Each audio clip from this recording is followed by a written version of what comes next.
Salut tout le monde, c'est Cradaes et on se retrouve pour une petite vidéo guide présentation sur The First Descendant. Donc c'est parti. Donc The First Descendant, c'est un jeu gratuit multijoueur. C'est un jeu, un TPS, jeu de tir à la première personne, où on va incarner des personnages qui s'appellent des légataires. Ces personnages ont des capacités un peu spéciales. Par exemple, là, mon personnage, c'est un tank. C'est un des personnages que vous pourrez avoir au début du jeu, avec deux autres. À savoir qu'au début du jeu, faut que vous choisissiez quand même votre personnage avec votre préférence de gameplay, puisque les autres personnages, vous ne pourrez pas les débloquer tout de suite. Il faudra, vous pourrez les débloquer rapidement si vous mettez de l'argent dans le jeu, puisque c'est un jeu free-to-play. Mais si vous voulez pas mettre d'argent dans le jeu, vous ne pourrez pas les débloquer tout de suite. Donc pour en revenir à mon personnage, donc comme je vous ai dit, c'est un tank. Il a des capacités. Donc il peut créer des barrières et stun les ennemis ainsi que les repousser. Il y en a dans les personnages que vous pourrez choisir au début. Il y en a une, c'est plus un support où elle a des pouvoirs de type glace. Et le deuxième, c'est on va dire un peu, il me semble, entre les deux, où vous pourrez utiliser des espèces de lance-grenades ou des trucs comme ça. Je saurais pas dire, je n'ai jamais vu son gameplay. Donc voilà. Donc c'est parti, on va aller dans le jeu.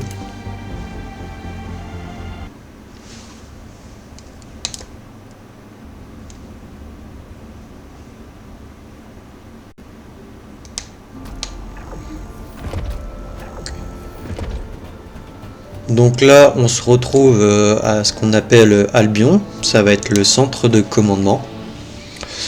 Donc je vais vous faire une visite rapide du centre via la carte. À savoir que la carte, moi je suis sur PS5, donc la carte pour l'afficher, c'est le pavé tactile. Ensuite, pour ceux qui cherchent à activer la carte du monde, pour accéder à la carte du monde, vous avez plusieurs moyens. Donc vous pouvez passer par le petit dispositif ici pour y accéder.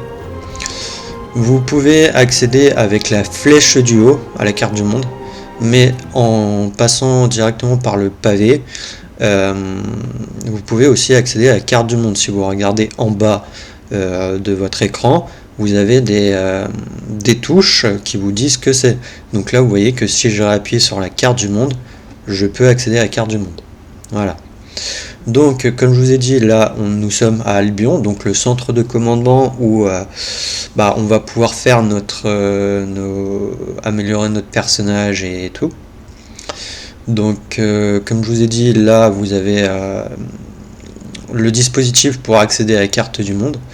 Là, vous avez une boîte de réception. Vous avez aussi un casier pour stocker tout ce qui est vos armes et tout. Vous avez d'autres dispositifs, je ne vais pas vous les détailler, vous verrez par vous-même. Là, un dispositif important, c'est que je vous détaillerai plus tard là, dans la vidéo, c'est pour améliorer ce qu'on appelle en fait votre rang de maîtrise. Donc je vous détaillerai ce que c'est plus tard. Là, ça va être le centre de commandement où vous allez pouvoir accéder aux quêtes et tout. Là, ici, ça va être des quêtes secondaires.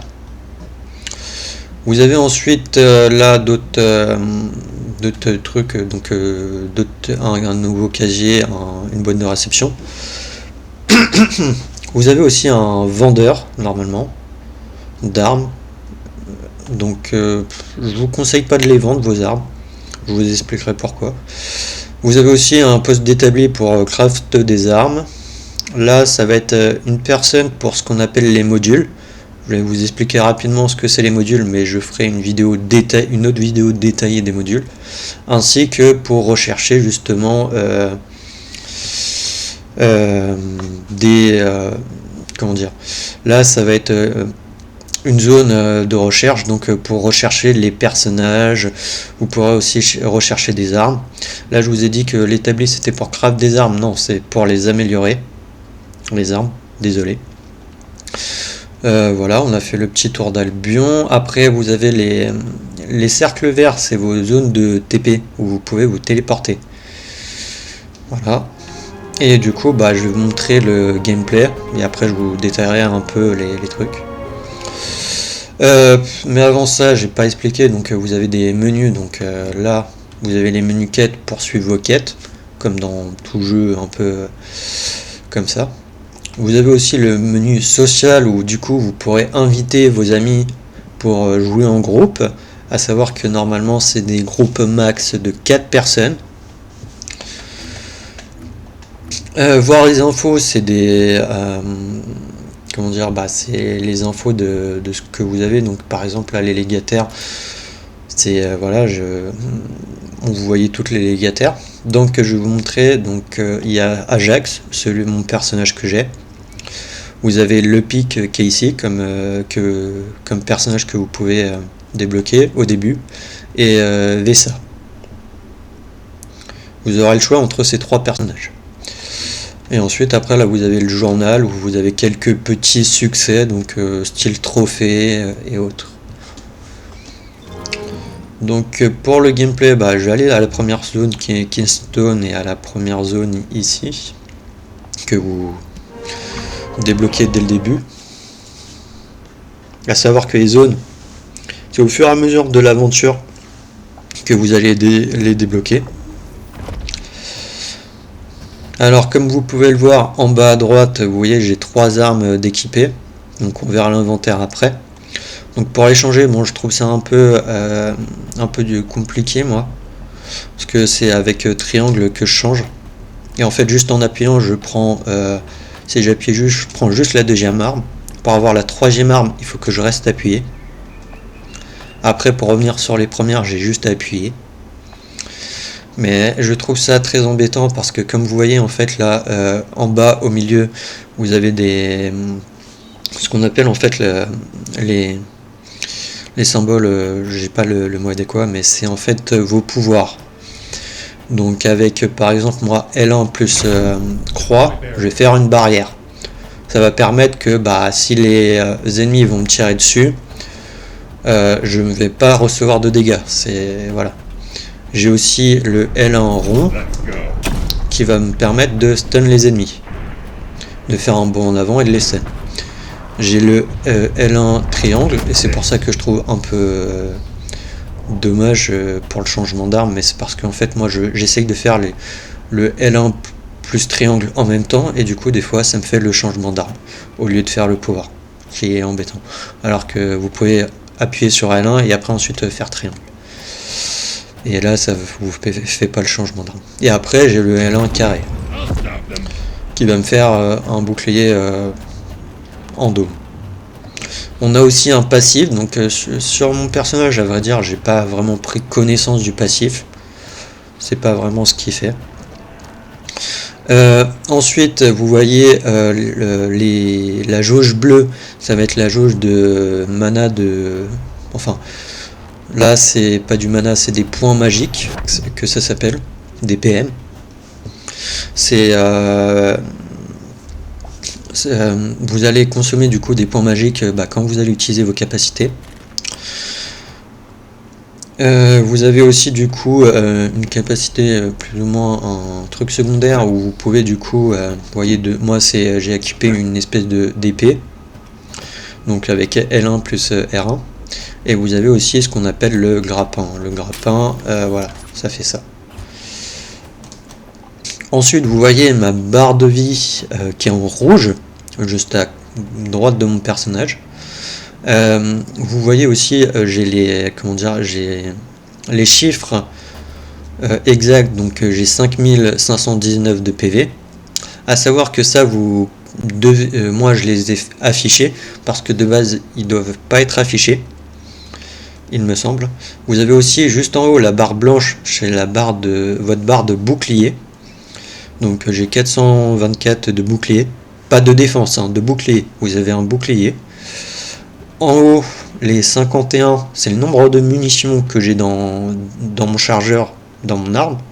Et 249, c'est les munitions totales que j'ai en plus.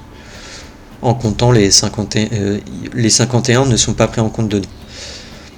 Donc voilà. Alors là, en fait, on se trouve dans une zone, dans un avant-poste. À savoir que c'est important parce que ici, en fait, vous pouvez avoir, pour l'instant, là vous n'avez pas, mais là vous avez votre casier. Donc vous pouvez changer d'arme à tout moment. Au fur et à mesure, il me semble qu'il va avoir un établi d'armes pour améliorer vos armes. Et c'est tout normalement. À savoir que dans les avant-postes, vous pouvez en fait, on va afficher le menu du personnage du coup. Donc là c'est votre menu de personnage. Donc vous voyez là c'est mon pseudo avec mon tag. Vous avez aussi un petit titre si vous voulez, voilà, si vous voulez mettre. Là vous avez votre barre d'XP de personnage. Donc vous voyez que mon personnage est niveau 32. À savoir que le niveau max c'est niveau 40 pour un personnage, d'après ce que je sais. Et après vous avez le rang de maîtrise. Alors le rang de maîtrise, qu'est-ce que c'est? En améliorant votre rang de maîtrise, en fait, ça va vous permettre d'augmenter votre capacité déjà d'inventaire, de stockage, ce qui est important, surtout pour l'équipement, parce que vous allez arriver très vite être très vite plein. Et ça va augmenter aussi votre capacité au niveau des modules. Vous pourrez mettre plus de modules. Pour augmenter votre niveau de personnage, vous avez juste potentiellement à jouer, à faire les quêtes, à tuer des monstres, des mobs, et vous gagnerez de l'XP sans problème. Pour le rang de maîtrise, ça c'est en améliorant justement votre personnage, donc quand il passera de niveau, vous gagnerez de l'XP, mais aussi en améliorant, en fait, vous avez une sorte d'XP aussi sur vos armes, donc un niveau d'aptitude. Comme vous pouvez le voir sur cette arme, mon niveau d'aptitude est 17. Donc quand je vais améliorer ce niveau d'aptitude, ça va me permettre de gagner de l'XP pour passer de rang de maîtrise. Comme je vous ai dit, vous avez le choix entre 3 armes. Alors vous avez différents types d'armes. Vous avez les munitions standards, les munitions spéciales, percutantes et gros calibre. Je vous conseille d'avoir 3 types d'armes différentes. Parce que par exemple si j'avais 2 armes de munitions standard et que j'ai plus d'armes sur celle-là, si je prends l'autre, enfin plus de munitions sur celle-là, j'en aurais pas sur la deuxième. Donc je vous recommande vivement d'avoir vraiment 3 armes différentes. Voilà. Donc après pour les armes, voilà, vous avez l'inventaire des armes. Donc moi par exemple là j'ai que 94 en place. Donc je vous ai dit d'éviter de les vendre parce que en fait vous pouvez les décrafter. Pour les décrafter, bon c'est un peu complexe, mais par exemple là moi c'est pour tout définir en Camelot, donc là ça va tout prendre. Il faut que je reste appuyé sur R3 que ça charge, comme vous voyez. Mais après vous pouvez le faire aussi un par un si vous voulez, avec juste en cliquant sur R2 et vous voyez qu'il y a le petit symbole poubelle qui va s'afficher. Voilà, après je peux faire R3 et ça va tout mettre dans la poubelle. Vous pouvez aussi les mettre en favori avec L2. Voilà. Après pour vraiment les décomposer, c'est en restant appuyé sur R2 et en fait vous allez avoir des objets qui vont vous permettre en fait de faire des recherches pour avoir des matériaux pour justement améliorer vos armes. Par exemple là j'ai mon arme de niveau 1 mais je détaillerai à autre. Je pourrais l'améliorer et l'augmenter de niveau, mais je détaillerai dans une autre vidéo. Après un truc qui se pose, c'est j'ai démonté les armes, j'aurais dû le faire avant, mais là en allant en fait dans la poubelle, il est possible que au niveau des paliers d'armes, c'est réglé sur rare au plus. Donc ça va vous prendre en fait Non, attendez. Voilà, retirer des favoris. Si vous mettez si c'est sur rare ou plus, en fait, quand vous voulez par exemple tout définir directement, bah ça va pas vous le prendre en fait. Il faudra que vous le fassiez manuellement. Mais si vous voulez que ça vous prenne en compte quand vous faites tout définir, je vous conseille de mettre le palier d'armes sur ultime ou plus. Ça va être la même chose pour les réacteurs et composants externes qu'on va voir juste après. Donc voilà. Ensuite, les modules, comme je vous ai dit, en fait, c'est pour permettre d'améliorer les statistiques de votre arme. Donc là, vous voyez ici, j'ai mon arme à feu, attaque des armes à feu, elle me fait 36%. Mais comme je vous ai dit, je ferai une vidéo supplémentaire pour vous détailler tout ça. C'est la même chose pour les autres. Ensuite, du coup, nous avons les réacteurs qui va permettre en fait d'augmenter la puissance de vos compétences. Est-ce que j'en ai? Non, je croyais. Non. Et il faut, là par exemple, moi c'est un réacteur neutre. Savoir que les réacteurs neutres, moi c'est parce que mes capacités sont de type neutre. Donc vous voyez, il y a des réacteurs glace, glacial, feu, enfin ardent, poison, électrique. Après, je ne sais pas si c'est important d'avoir un réacteur. J'ai pas le mot. Par rapport à son type de capacité. Je ne sais pas si c'est vraiment important. Je pourrais pas vous en dire plus. Après, vous avez les composants externes, donc qui va vous permettre d'avoir des PV max en plus, de la défense en plus, ou du bouclier max. À savoir que c'est à vous de choisir, puisque vous pouvez en fait avoir là du PV max, de la défense ou du bouclier max. Sur n'importe. Vous voyez, là j'ai de la défense, là j'ai du bouclier max, sur le même. Mais c'est à vous de choisir. Donc si c'est la même chose, là pour ça je vous conseille dans la poubelle d'aller mettre sur le palier des composants externes ultime. Même chose pour les réacteurs, puisque vous allez en ramasser beaucoup. Bien sûr, vous faites définir toute la calotte après avoir fait votre tri, avoir mis les trucs et tout, et peut-être avoir mis des composants que vous trouvez assez importants. Par exemple là, défense 748, peut-être que je vais le mettre de côté quand même, parce que c'est beaucoup. J'ai pas regardé les autres, mais voilà. Je vais pas le détruire. Après c'est un ultime, donc même en définissant toute la calmotte, il ne va pas se détruire. Si vous voyez, là je fais définir. Oui, alors il y en a certains qui vont pas, malgré le fait que là par exemple c'est sur ultime, il y en a certains qui vont pas se mettre dans Camelot parce que c'est des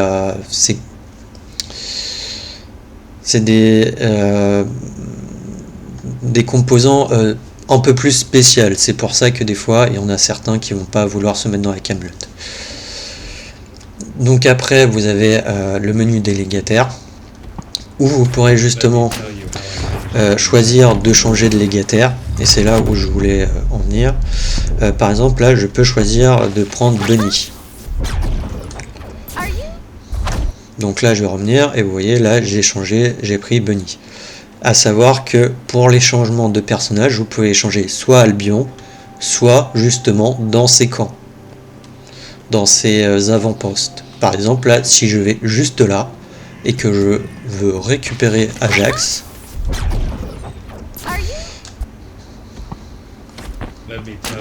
il va me dire que je vais pas pouvoir. Donc voilà. Vous avez aussi du coup le menu des consommables où vous allez avoir tous vos matériaux, à savoir que bon ça vous avez largement la place, contrairement à vos armes. Vous avez un menu de personnalisation parce que oui vous pouvez acheter des skins et tout, ou essayer de les gagner, mais moi j'en ai pas beaucoup, hein. Je pense qu'il faut plus mettre de l'argent pour avoir des skins. Vous avez aussi un petit pass de combat de saison.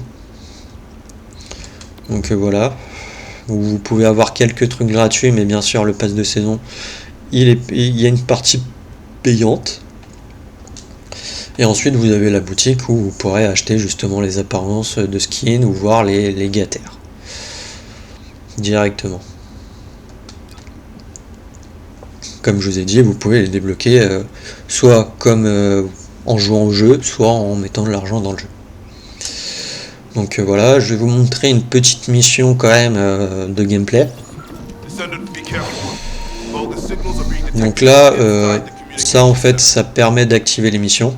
À savoir que les missions, vous pouvez vous retrouver avec d'autres personnes, hein. Vous n'êtes pas seul sur les maps ici. Vous n'êtes pas tout seul. Et après, bah là, vous tirez sur les monstres, hein. À savoir que là, par exemple, attendez. Là, ça, ce petit cube, ça va être de la vie. Le petit cube bleu ici, ça va être du mana. Ça, c'est un cube, enfin, ça va être un module en fait. Vous le voyez de toute manière au symbole. Ensuite, le truc doré, c'est potentiellement, ça peut être potentiellement de l'argent, il me semble, ou des objets. Comme là, c'était des objets. Donc après, pour la mission, vous avez juste à essayer à suivre le point vert et à attendre potentiellement que les ennemis pop. De toute manière, vous avez une espèce de boussole à l'arrière. Donc vous voyez, en fait, j'ai commencé la mission. Un truc qui est un peu déroutant. J'ai commencé la mission et en fait là, il y a des personnes qui arrivent et qui, comment dire, et qui commencent pas en fait la mission à zéro. Ils me rejoignent puisqu'il y a déjà une mission en cours en fait. Après ça, les petits trucs comme ça, là c'est un vert et un blanc, c'est en fait les munitions, pour récupérer des munitions pour votre arme. Vous avez aussi des violets et des oranges.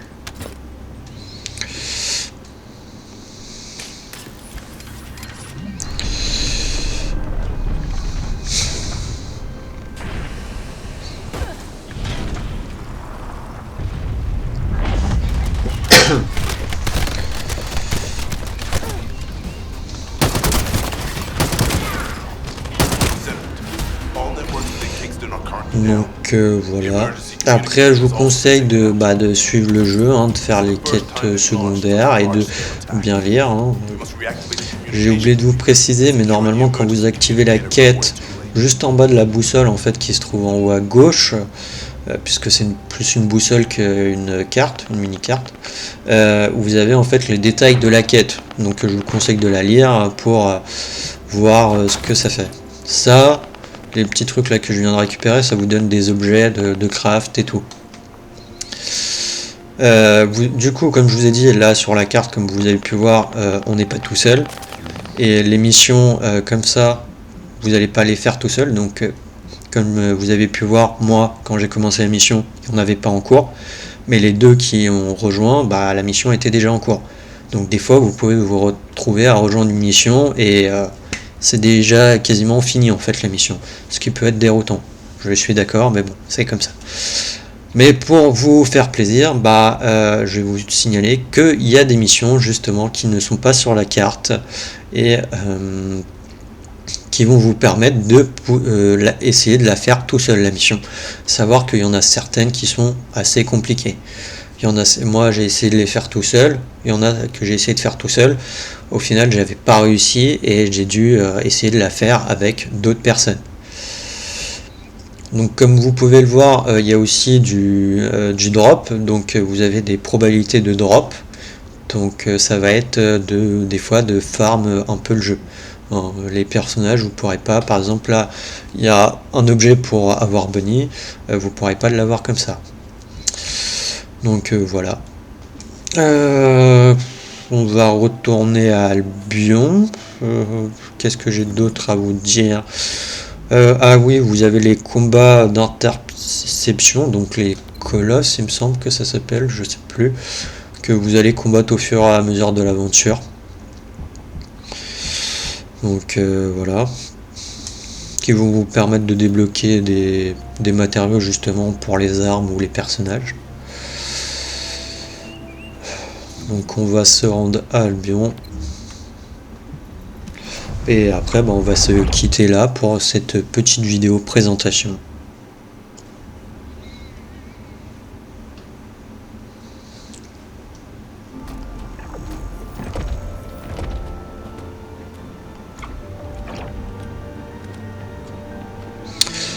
Donc j'espère que ça vous a plu et que vous aimerez la vidéo. Je vous dis à la prochaine. Salut!